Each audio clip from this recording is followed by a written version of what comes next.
जय हिंद साथियों, मैं अनिल कुमार फिर से अपने YouTube चैनल में आप लोगों का स्वागत करता हूं। दोस्तों, आज के सेशन का जो मेरा टॉपिक है वो आपको 12वीं बिहार बोर्ड 2024 में एग्जाम देने वाले छात्र छात्राओं के लिए है। इस टॉपिक के अंतर्गत हम लोग सब्जेक्ट हिस्ट्री के जो आपको 40 लेसन है, भारत का विभाजन एवं अलिखित स्रोत से अध्ययन, उसका आज हम लोग सेकेंड पार्ट का क्या करेंगे कि एनालिसिस करेंगे। और यह कुल मिलाकर आपको 14 लेसन का जो होगा यह आपको छठी क्लास होगी। तो अगर आप लोग उस क्लास को नहीं देखे तो हमारे चैनल के प्लेलिस्ट में जाएंगे और वहां से सारे वीडियोज को आप लोग देख लेंगे ताकि आपको एक अच्छी समझ इसमें विकसित हो सके। तो चलिए साथियों, इसे शुरू करते हैं। देखिए पहला प्रश्न क्या कह रहा है, ठीक ना। तो प्रश्न को जानने से पहले इसके साइज को थोड़ा सा हम बड़ा कर देते हैं ताकि आप लोगों को दिक्कत नहीं हो। देखिए क्या कह रहा है, देखिए क्या कह रहा है। 1942 के आंदोलन में डॉक्टर राजेंद्र प्रसाद को, ठीक है ना, किस जेल में कैद रखा गया था। ऑप्शन ए कह रहा है Bankipur jail, Hazaribagh jail, camp jail, Bhagalpur jail. तो इसका जो सही आंसर हो जाएगा ना वो हो जाएगा आपको बांकीपुर जेल। क्या हो जाएगा?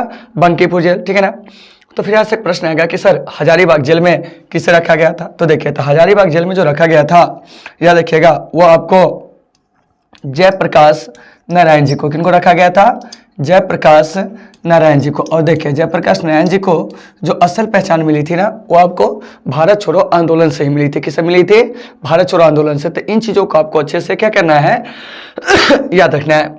फिर यहाँ से एक प्रश्न और पूछा जाएगा कि बताइए कि भारत छोड़ो आंदोलन के दौरान जो था गांधी जी को नजरबंद करके कहाँ रखा गया था। तो देखिए, तो ये जो महात्मा गांधी जी है, ठीक है ना, भारत छोड़ो आंदोलन इन्हीं के नेतृत्व में क्या होता है कि आपको शुरू हुआ था। और भारत छोड़ो आंदोलन के दौरान महात्मा गांधी को आगा खां पैलेस में रखा गया था। कहाँ रखा गया था? आगा खां पैलेस में। तो इन चीज़ों को आपको अच्छे से याद रखना है। तो अगर मैं आपसे क्वेश्चन पूछूं कि बताइए कि भारत छोड़ो आंदोलन के दौरान, ठीक है ना, कि ये जो आपको महात्मा गांधी है उनको कहाँ नजरबंद करके रखा गया था, तो क्या कहेंगे? आगा खां पैलेस में। तो फिर यहाँ से एक बात आती है कि सर ये जो आगा खां पैलेस है, ठीक है ना, ये आपको है कहाँ? तो ये आपको मुंबई में है। तो इन चीज़ों को याद रखना है। फिर यहाँ से एक क्वेश्चन भारत छोड़ो आंदोलन से और पूछे जाएंगे कि आपको पंडित नेहरू को जो है आपको कैद करके किस जेल में रखा गया था। तो हम कहेंगे अहमदनगर जेल। कहाँ कहेंगे? अहमदनगर जेल। और यह जेल भी जो है वो आपको मुंबई में ही है। कहाँ है? मुंबई में ही, अर्थात महाराष्ट्र में। इन चीज़ों को आपको याद रखना है, ठीक है ना। और इसी अहमदनगर जेल में आपको पंडित नेहरू के द्वारा एक प्रसिद्ध पुस्तक लिखी गई थी जिसका नाम है आपको डिस्कवरी। क्या है? Discovery of India. तो अगर मैं आपसे क्वेश्चन पूछूं कि बताइए कि डिस्कवरी ऑफ इंडिया नामक पुस्तक जो है वो आपको किस जेल में लिखा गया था, तो आप क्या कहोगे? अहमदनगर जेल में। और यह पुस्तक जो थी वो आपको 1944 में जो थी वो आपको लिखी गई थी। तो इन चीज़ों को आपको अच्छे से याद रखना है, ठीक है ना। तो वही आपका प्रश्न कर रहा है कि 1942 के आंदोलन में डॉक्टर राजेंद्र प्रसाद को किस जेल में रखा गया था। तो आपका जो आंसर हो जाएगा वो आपको क्या हो जाएगा? बांकीपुर जेल। तो यहाँ से एक बात आती है जयप्रकाश नारायण जी से, तो इनसे क्वेश्चन आपके एग्जाम में बराबर पूछे जाते हैं, ठीक है ना। इनका जो लोकप्रिय नाम है वो आपको जेपी है। जेपी के अलावा जो है लोकनायक। क्या है? लोकनायक। और इनका जो बचपन का नाम था वो आपको बाउल था। क्या था? बाउल था। तो इन चीज़ों को याद रखना है।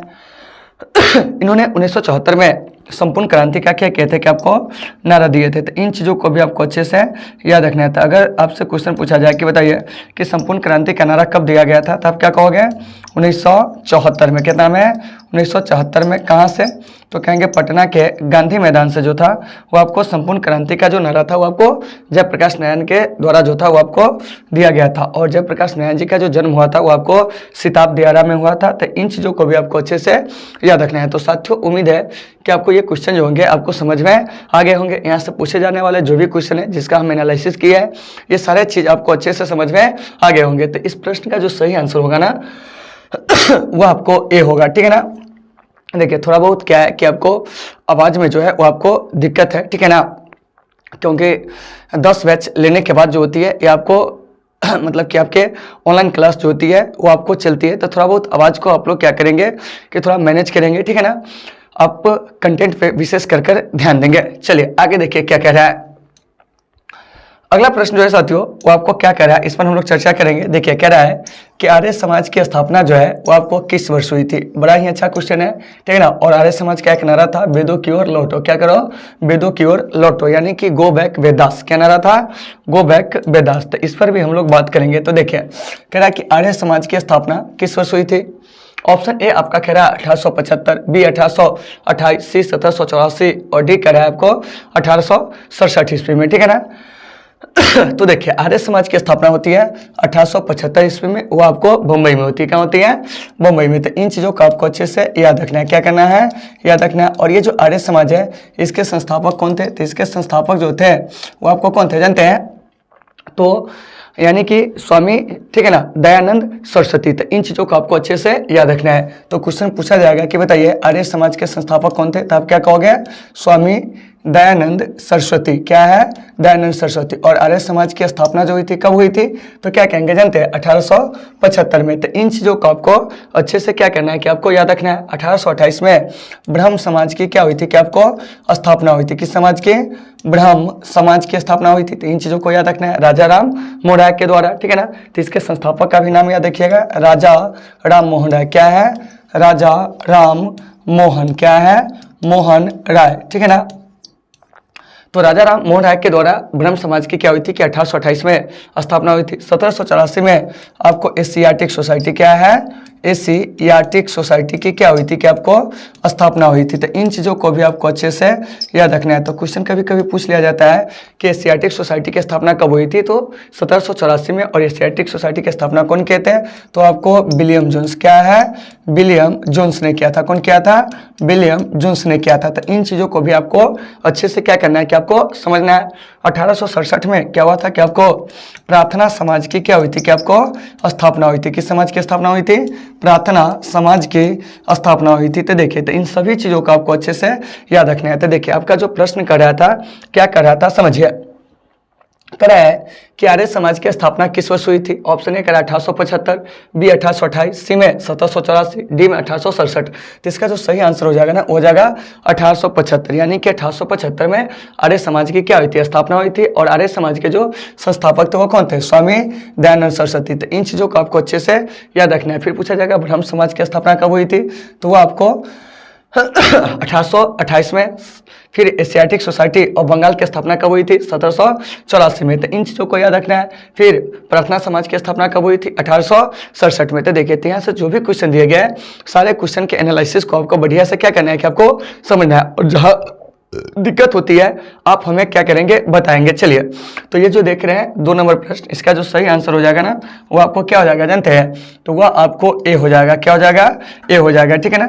चलिए अब चलते हैं हम लोग अगले प्रश्न की ओर। हमारा जो अगला प्रश्न है वो क्या कर रहा है, इस पर हम लोग क्या करेंगे कि आपको चर्चा करेंगे। तो देखिए कह रहा है कि स्वामी दयानंद सरस्वती ने आर्य समाज की स्थापना कहाँ की थी, ठीक है ना। देखिए स्थापना में हर बार ये जो टाइपिंग करने वाले हैं ना वो गलती कर देते हैं। देखिए स्थापना को सिपना लिख देते हैं, ठीक है ना। लगता है उनका जो सॉफ्टवेयर है अंदर वाला वो खराब है, ठीक है ना, लैपटॉप का। देखिए क्या कह रहा है कि स्वामी दयानंद सरस्वती ने आर्य समाज की स्थापना कहाँ की थी, बात को समझिए। देखिए ऑप्शन ए लाहौर में, ऑप्शन बी मुंबई में, ऑप्शन सी अहमदाबाद में, ऑप्शन डी जो है वो आपको नागपुर में। तो देखिए तो आर्य समाज की स्थापना जो हुई थी वो आपको मुंबई में कब हुई थी, तो 1875 ईस्वी में। कहता है इसमें में 1875 ईस्वी में। तो इन चीज़ों को आपको अच्छे से क्या करना है कि आपको याद रखना है। उसके बाद है अहमदाबाद, इस ऑप्शन को भी समझ लीजिए। तो अहमदाबाद को हम लोग भारत का बोस्टन कहते हैं। क्या कहते हैं, भारत का बोस्टन। तो अगर आपसे क्वेश्चन पूछा जाए कि भारत का बोस्टन किस शहर को कहा जाता है, तो क्या कहोगे, अहमदाबाद को। इसके अलावा भारत का मैनचेस्टर क्या है, भारत का मैनचेस्टर क्या है, भारत का मैनचेस्टर जो है वो आपको किसे कहा जाता है। तो देखिए तो भारत का जो मैनचेस्टर है वो भी आपको अहमदाबाद को जो है वो आपको कहा जाता है। तो इन चीज़ों को याद रखना है। और लाहौर से एक चीज़ याद रखिएगा, यहीं पर आपको 1940 में क्या हुआ था कि आपको मुस्लिम लीग का एक अधिवेशन हुआ था, जिसमें मुस्लिम लीग ने क्या किया था कि आपको पाकिस्तान की मांग की थी। किसकी मांग की थी? पाकिस्तान की मांग। तो आपसे डायरेक्ट क्वेश्चन पूछा जाएगा कि पाकिस्तान की जो मांग है वो आपको मुस्लिम लीग के द्वारा कब किया गया था? 1940 में, ठीक है ना। 1940 में जो है मुस्लिम लीग का अधिवेशन का हुआ था लाहौर में, ठीक है ना। अहमदाबाद को भारत का बोस्टन कहते हैं, भारत का मैनचेस्टर कहते हैं, और इसी अहमदाबाद में जो है वो आपको साबरमती आश्रम है। क्या है? साबरमती आश्रम। तो इन चीज़ों को भी आपको अच्छे से याद रखना है। तो अगर हम आपसे प्रश्न पूछे कि बताइए कि साबरमती आश्रम जो है वो आपको कहाँ है, तो क्या कहोगे? अहमदाबाद में। और इस आश्रम की स्थापना गांधी जी के द्वारा 1917 में जो है वो आपको होती है। तो इन चीज़ों को भी आपको याद रखना है। उसके बाद है आपको नागपुर, ठीक है ना। तो नागपुर जो है आपको महाराष्ट्र का एक क्या है कि आपको शहर है। क्या है? शहर है। और यह जो शहर है, ठीक है ना, नागपुर, वो आपको संतरे के लिए क्या है कि काफ़ी ज़्यादा प्रसिद्ध है। तो इन सभी चीज़ों को थोड़ा बहुत याद रखिएगा। लेकिन आपका प्रश्न ऐसा कह रहा है कि स्वामी दयानंद सरस्वती ने आर्य समाज की स्थापना कहाँ की थी? तो आपको बम्बई में कब? 1875 में। तो इस प्रश्न का जो सही आंसर होगा ना वो आपको क्या हो जाएगा जानते हैं? तो वो आपको बी हो जाएगा। क्या हो जाएगा? बी हो जाएगा। तो उम्मीद है कि आपको ये सारे चीज़ होंगे समझ में आगे होंगे। चलिए अब हम लोग चलते हैं आगे और कुछ चीज़ों को और देखते हैं आगे क्या है, समझिए। तो ये जो हमारा चौथा नंबर प्रश्न है, क्या कह रहा है कि सुभाष चंद्र बोस ने, ठीक है ना, कौन है कि सुभाष चंद्र बोस ने हिंदुस्तान की अस्थाई सरकार की जो स्थापना है, ठीक है ना, क्या है? अस्थाई सरकार की स्थापना की घोषणा कैथी सिनेमा हॉल में कब की थी? तो देखिए ये जो कैथी सिनेमा हॉल है ये आपको है कहाँ? सिंगापुर में। कहाँ है? सिंगापुर में। तो वही पूछ रहा है कि सुभाष चंद्र बोस ने हिंदुस्तान की जो अस्थाई सरकार की स्थापना की घोषणा जो है सिंगापुर के कैथी हॉल में कब किए थे? तो यह आपको 21 अक्टूबर 1943 को, कितना को? 21 अक्टूबर 1943 को। तो आपके बोर्ड एग्जाम में क्वेश्चन पूछा जाएगा कि बताइए कि हिंदुस्तान की अस्थायी सरकार की स्थापना कहाँ हुई थी? तो आप क्या कहोगे? सिंगापुर में। क्या कहेंगे? सिंगापुर में, ठीक है ना। फिर यहाँ से बात आएगी कि सिंगापुर में किसने किया था, ठीक है ना। तो कहेंगे नेताजी सुभाष चंद्र बोस। किसने किया था? नेताजी सुभाष चंद्र बोस ने जो था वो आपको क्या कहते हैं जानते हैं? कि आपको इसकी स्थापना किए थे। किसके जानते हैं? तो हिंदुस्तान के अस्थायी सरकार की स्थापना कहाँ किए थे? सिंगापुर में। और उस जगह का नाम पूछा जाएगा तो आपको कैथी सिनेमा हॉल। क्या कहेंगे? कैथी सिनेमा हॉल, ठीक है ना। तो ये जो आप देख रहे हैं 4 नंबर प्रश्न, इसका जो सही आंसर हो जाएगा वो आपको सी हो जाएगा। और ये जो नेताजी सुभाष चंद्र बोस जी हैं, ठीक है ना, इन्हें हम लोग देश नायक के नाम से भी क्या करते हैं कि आपको जानते हैं। सुभाष चंद्र बोस जी के बारे में एक चीज और याद रखिएगा, इन्होंने जय हिंद का क्या किए थे कि आपको नारा दिए थे। इसके अलावा दिल्ली चलो, क्या चलो? दिल्ली चलो, तुम मुझे खून दो मैं तुम्हें आज़ादी दूंगा। क्या है? आज़ादी दूंगा। तो ऐसे नारे जो दिए थे वो कौन दिए थे? तो आपको यानी कि सुभाष चंद्र बोस जी ने। फिर यहाँ से एक प्रश्न और पूछा जाएगा। क्या किया जाएगा?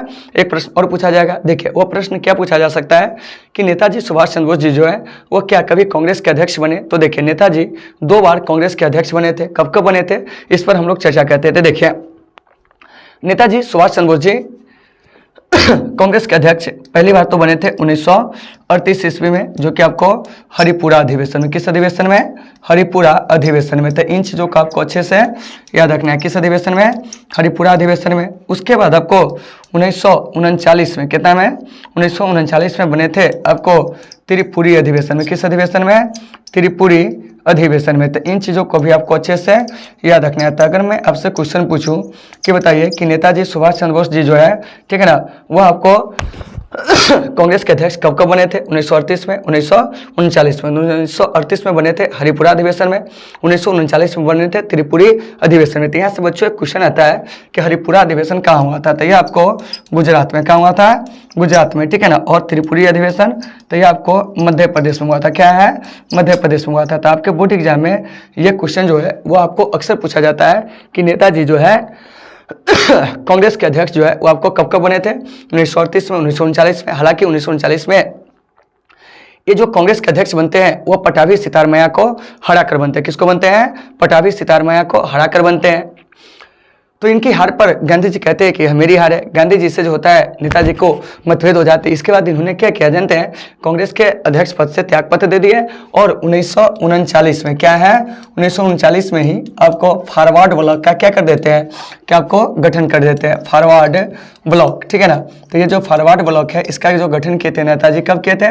1939 में। और नेताजी के त्यागपत्र दे देने के बाद क्या होता है कि कांग्रेस के जो अध्यक्ष बनते हैं ना वो आपको कौन बनते हैं जानते हैं? तो डॉक्टर राजेंद्र प्रसाद। तो यहाँ से ये भी बात आपको याद रखना है कि नेताजी के त्यागपत्र देने के बाद कांग्रेस के अध्यक्ष कौन बनते हैं, तो आपको डॉक्टर राजेंद्र प्रसाद। तो देखिए, तो यहाँ से हम लोग कुछ चीज़ों को रिकॉल कर लेते हैं। जैसे देखिए, क्वेश्चन करा है कि सुभाष चंद्र बोस ने हिंदुस्तान की अस्थायी सरकार की स्थापना जो थे वो आपको कहाँ किए थे, तो आपको 31 अक्टूबर 1943 को सिंगापुर के जो कैथी सिनेमा हॉल है उसी में इन्होंने इसकी स्थापना किए थे। तो इस चीज़ को याद रखना है। कांग्रेस के अध्यक्ष बने थे 1938 में, 1939 में। 1938 का अधिवेशन कांग्रेस का कहाँ हुआ था, हरिपुरा में, जो कि गुजरात में। 1939 का त्रिपुरी में हुआ था। तो ये जो देख रहे हैं हरिपुरा अधिवेशन, ये आपको गुजरात में हुआ था। त्रिपुरा अधिवेशन जो है वो आपको मध्य प्रदेश में हुआ था।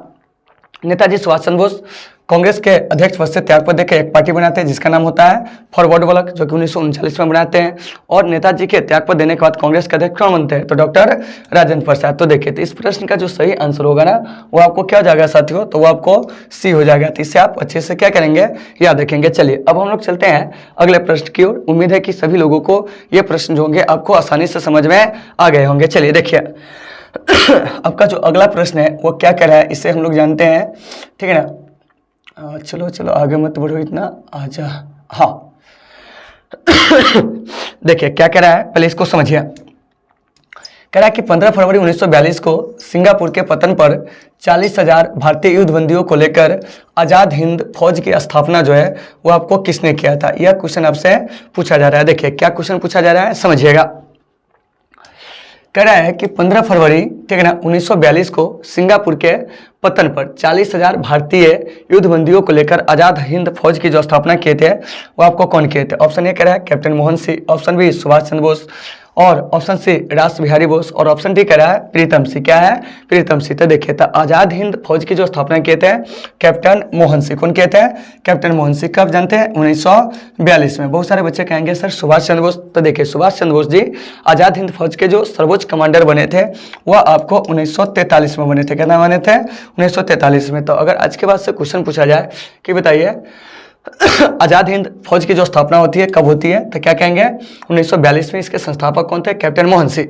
और आज़ाद हिंद फौज के जो संस्थापक थे, ठीक है ना, कैप्टन मोहन सिंह। और इसके जो सर्वोच्च कमांडर बनाए गए थे आपको सुभाष चंद्र बोस जी को, कब, तो 1943 में। तो इन सभी चीज़ों को आपको अच्छे से साथियों याद रखना है। क्या करना है, याद रखना है, ठीक है ना। चलिए, तो ये जो प्रश्न है इसका जो सही आंसर हो जाएगा 5 का, वो आपको ए हो जाएगा। क्या हो जाएगा, ए हो जाएगा। चलिए अब हम लोग चलते हैं अगले प्रश्न की ओर। हमारा जो अगला प्रश्न है वो क्या कर रहा है, इस पर हम लोग चर्चा करते हैं। तो देखिए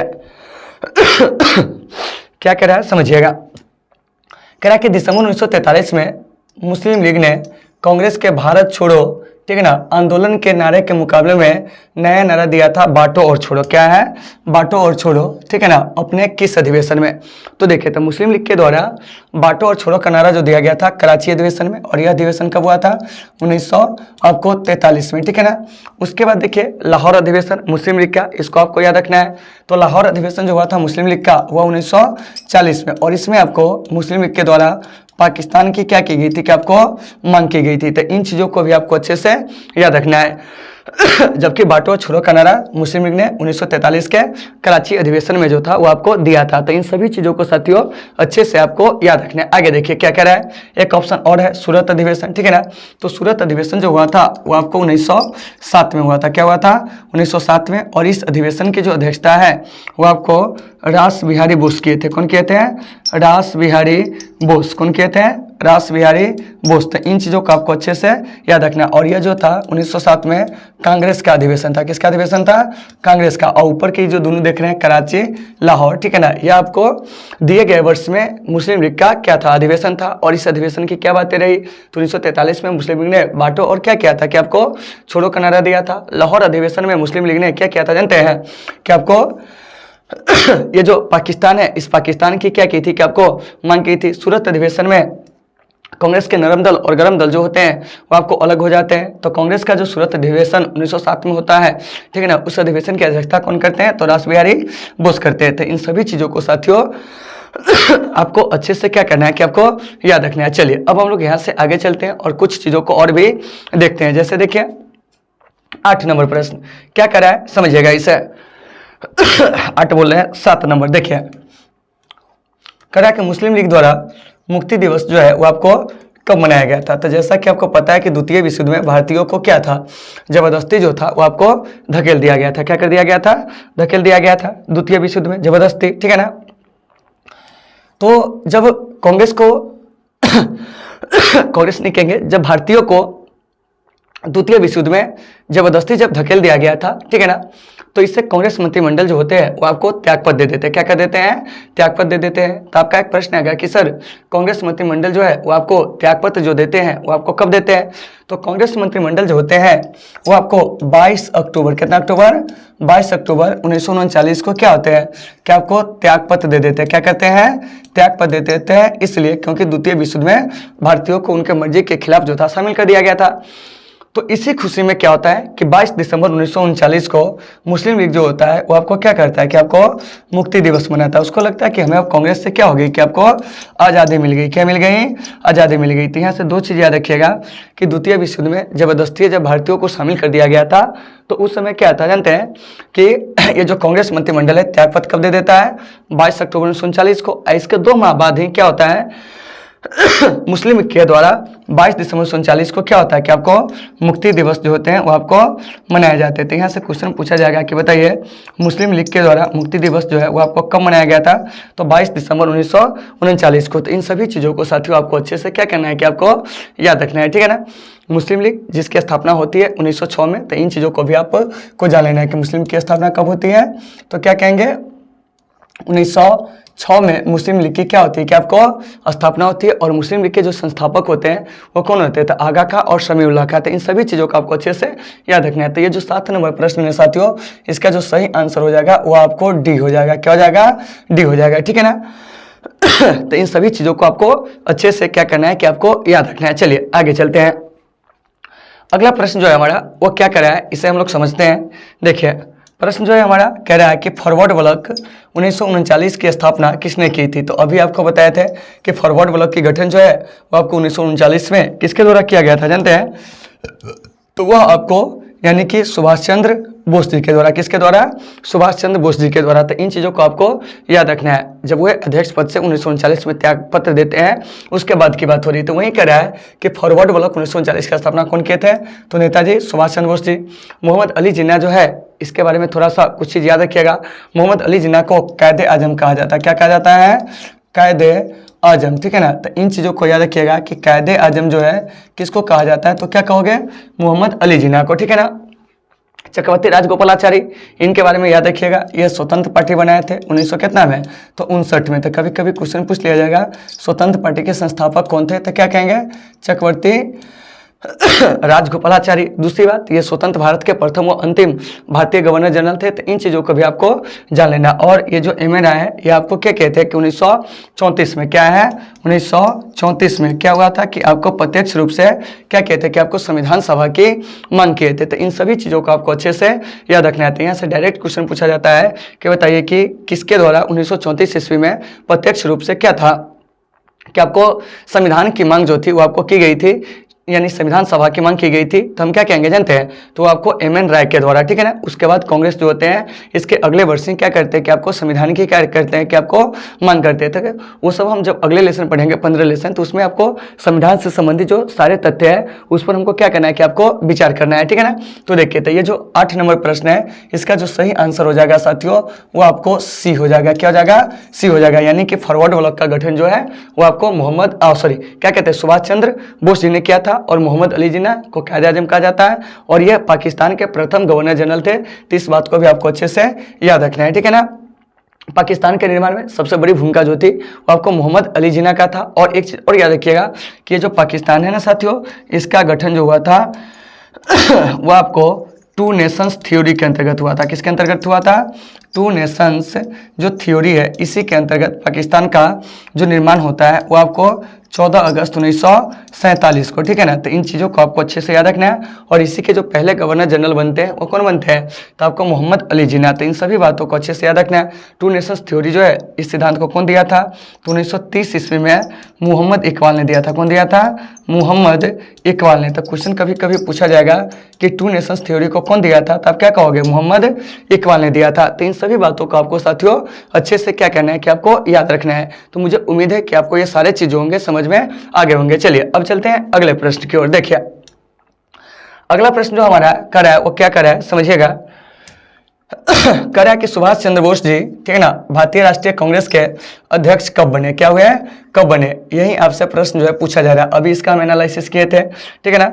तो देखिए कह रहा है कि सुभाष चंद्र बोस भारतीय राष्ट्रीय कांग्रेस के अध्यक्ष जो है कब बने, 1938 के हरिपुरा अधिवेशन में, 1939 के त्रिपुरा अधिवेशन में, ठीक है ना, त्रिपुरा नहीं कहेंगे त्रिपुरी कहिए, त्रिपुरा कहिएगा तो एक स्टेट हो जाएगा, ठीक है ना। उसके बाद 1938 एवं 1939 दोनों में, तो इसका जो सही आंसर हो जाएगा ना साथियों वो आपको सी हो जाएगा। क्या हो जाएगा, सी हो जाएगा। तो आपको बताए थे कि 1938 का जो हरिपुरा अधिवेशन है वो आपको कहाँ हुआ था, तो यह आपको गुजरात में हुआ था। कहाँ हुआ था, गुजरात में। और इधर जो देख रहे हैं 1939 का त्रिपुरी अधिवेशन, यह आपको मध्य प्रदेश में हुआ था। कहाँ हुआ था, मध्य प्रदेश में। और यहाँ से एक चीज़ याद रखिएगा, ठीक है ना, कि सुभाष चंद्र बोस जी इन दोनों जो आपको अधिवेशन है उसकी क्या कहते हैं कि आपको अध्यक्षता किए थे। तो सही आंसर इसका जो होगा वो क्या हो जाएगा, तो आपको सी हो जाएगा। देखिए अब यहाँ पर चर्चा है गुजरात का। तो गुजरात जो है भारत का सबसे पश्चिमी राज्य क्या है, भारत का सबसे जो पश्चिमी राज्य है वो आपको कौन है जानते हैं, तो वह आपको गुजरात है। क्या है, गुजरात है। और इस गुजरात को ना हम लोग श्वेत रेगिस्तान कहते हैं। क्या कहते हैं, श्वेत रेगिस्तान। क्या कहते हैं, श्वेत रेगिस्तान, क्योंकि यहाँ नमक का उत्पादन जो है काफ़ी ज़्यादा होता है। इधर है आपको मध्य प्रदेश, तो याद रखिएगा मध्य प्रदेश को हार्ट ऑफ एशिया कहते हैं। क्या कहते हैं, हार्ट ऑफ, सॉरी क्या कहते हैं, इंडिया। क्या कहते हैं, इंडिया। तो इन चीज़ों को आपको अच्छे से याद रखना है। तो अगर मैं आपसे क्वेश्चन पूछूं कि हार्ट ऑफ इंडिया जो है या हार्ट ऑफ इंडिया किसे कहा जाता है, तो क्या कहोगे, मध्य प्रदेश को। अगर इसी में क्वेश्चन पूछ दिया जाएगा कि आपको हार्ट ऑफ एशिया, क्या पूछ दिया जाएगा कि आपको हार्ट ऑफ एशिया क्या है, एशिया, तो हार्ट ऑफ एशिया जो है वो किसे कहा जाता है, तो कहेंगे अफगानिस्तान को। क्या कहेंगे, अफगानिस्तान को। तो मुझे उम्मीद है कि आपको ये सारे चीज़ें होंगे समझ में आ गए होंगे। देखिए यहाँ से कुछ एडवांस फैक्ट था जिसको हम बता दिए हैं, क्योंकि देखिए ये सब जनरल में ना बड़ा पूछा जाता है। जनरल का क्वेश्चन कोई अलग नहीं होता है, ये आपको यही क्वेश्चन सब होता है। जो भाई मेरे कॉम्पिटिटिव एग्जाम की तैयारी करते होंगे उनको पता होगा कि इस सबसे बाहर कुछ नहीं होता है। देखिए क्या कह रहा है, सुभाष चंद्र बोस ने भारतीय राष्ट्रीय कांग्रेस की अध्यक्षता कब कब किए थे, 1938 में, 1939 में, सी कह रहा है दोनों, तो क्या हो जाएगा, दोनों हो जाएगा। गुजरात जो है क्या है, तो भारत का सबसे पश्चिमी राज्य है, ठीक है ना। गुजरात को हम लोग क्या कहते हैं, श्वेत रेगिस्तान जो है कहते हैं। हार्ट ऑफ एशिया जो है किसे कहते हैं, तो वो हम कहेंगे अफगानिस्तान को। क्या कहेंगे, अफगानिस्तान को। तो इन सभी चीज़ों को आपको अच्छे से क्या करना है, याद रखना है। चलिए अब हम लोग चलते हैं यहाँ से आगे और कुछ बातों को क्या करेंगे कि आपको जानेंगे। देखिए क्या कह रहा है, कह रहा है कि मुस्लिम लीग ने मुसलमानों हेतु पृथक राष्ट्र पाकिस्तान की मांग जो है वो आपको कब किया था, यही आपका प्रश्न है। तो देखिए तो मतलब स्पष्ट रूप से कह रहा है, देखिए कि मुस्लिम लीग ने मुसलमानों हेतु पृथक राष्ट्र, क्या है, पृथक राष्ट्र जो है, ठीक है ना, वो आप पाकिस्तान की मांग जो है कब किया था, 1938 में, 1940 में, 1942 में, 1943 में। तो इसका जो सही आंसर हो जाएगा ना 1940। और 1940 में जो मुस्लिम लीग का अधिवेशन हुआ था वो आपको कहाँ हुआ था, लाहौर। और इसी लाहौर अधिवेशन में मुस्लिम लीग के द्वारा जो था वो आपको क्या किया गया था जानते हैं, तो आपको पाकिस्तान की जो मांग थी वो आपको क्या की गई थी। तो इन सभी चीज़ों को आपको अच्छे से याद रखना है। 1938 में एक चीज याद रखिएगा कि भारत के विकास के लिए भारतीय राष्ट्रीय कांग्रेस के द्वारा राष्ट्रीय नियोजन समिति का गठन किया गया था। किसका गठन किया गया था, राष्ट्रीय नियोजन समिति का। देखिए सभी वर्ष को हम लोग थोड़ा सा क्या करेंगे, जानने का प्रयास करेंगे। तो देखिए तो राष्ट्रीय नियोजन समिति का जो गठन होता है वो कब होता है, 1938 में। और ये जो राष्ट्रीय नियोजन समिति बनती है, ठीक है ना, किसके अध्यक्षता में, तो कहेंगे पंडित जवाहरलाल नेहरू की अध्यक्षता में। मतलब कि राष्ट्रीय नियोजन समिति के जो अध्यक्ष होते हैं पंडित जवाहरलाल नेहरू। हालांकि इसका गठन जो करते हैं सुभाष चंद्र बोस जी, तो उसको भी याद रखना है। 1942 में आपको क्रिप्स मिशन जो था वो आपको भारत आया था। क्या था, क्रिप्स मिशन जो है भारत आया था। और क्रिप्स मिशन के असफलता के बाद ही गांधी जी के द्वारा 1942 में ही क्या होता है कि आपको भारत छोड़ो आंदोलन जो है वो आपको क्या किया जाता है कि आपको शुरू किया जाता है। तो अगर आपसे क्वेश्चन पूछा जाएगा कि बताइए कि भारत छोड़ो आंदोलन जो है वो आपको कब शुरू हुआ था, तो क्या कहोगे, 1942 में, ठीक है ना। उसके बाद आएगा क्वेश्चन, क्या जानते हैं कि क्रिप्स मिशन जो है वो आपको भारत कब आया था, तो 22 मार्च 1942 को। तो इन चीज़ों को आपको अच्छे से याद रखना है। उसके बाद है 1943, क्या है, 1943, ठीक है ना। तो देखिए 1943 में जो हुआ था वो आपको क्या हुआ था समझिए। तो 1943 में मुस्लिम लीग का कराची अधिवेशन हुआ था। क्या हुआ था, कराची अधिवेशन। किसका हुआ था, तो आपको मुस्लिम लीग का। तो और इसी अधिवेशन में क्या हुआ था कि आपको कांग्रेस के भारत छोड़ो के जो नारे हैं उसके विरोध स्वरूप एक नारा दिया गया था बांटो और छोड़ो का। क्या है?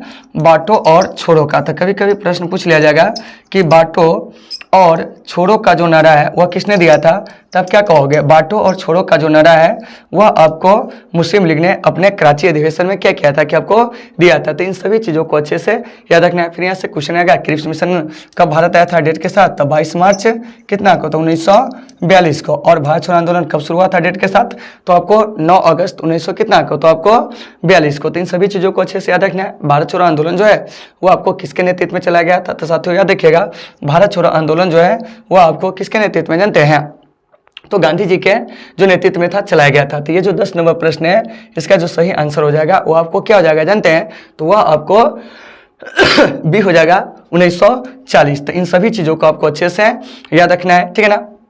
फिर यहाँ से कभी कभी क्वेश्चन पूछ दिया जाएगा कि भारत छोड़ो आंदोलन के दौरान अंग्रेजी सरकार के द्वारा कौन सा ऑपरेशन चलाया गया था, तो वह ऑपरेशन था ऑपरेशन जीरो आवर। क्या था? Operation zero hour. तो कभी कभी क्वेश्चन पूछ लिया जाता है कि ऑपरेशन जीरो आवर का जो संबंध है किससे है, तो देखिए तो ऑपरेशन जीरो आवर जो है उसका संबंध जो है भारत छोड़ो आंदोलन से। तो इन सभी चीज़ों को साथियों आपको क्या करना है, अच्छे से याद रखना है, ठीक है ना। तो देखिए अभी जो है थोड़ा सा यूट्यूब पे जम के क्लास नहीं ले पा रहे हैं क्योंकि थोड़ा अभी हेल्थ का जो है वो आपको इशू चल रहा है, ठीक है ना। जैसे आप लोग को साउंड से पता चल ही गया होगा, ठीक है ना। तो साथियों आज की इस क्लास को हम लोग यहीं पे विराम देंगे, फिर मिलेंगे आपसे कल एक बेहतर क्लास के साथ। जब तक के लिए आप सभी साथियों से सुविधा, टेक केयर ऑल ऑफ।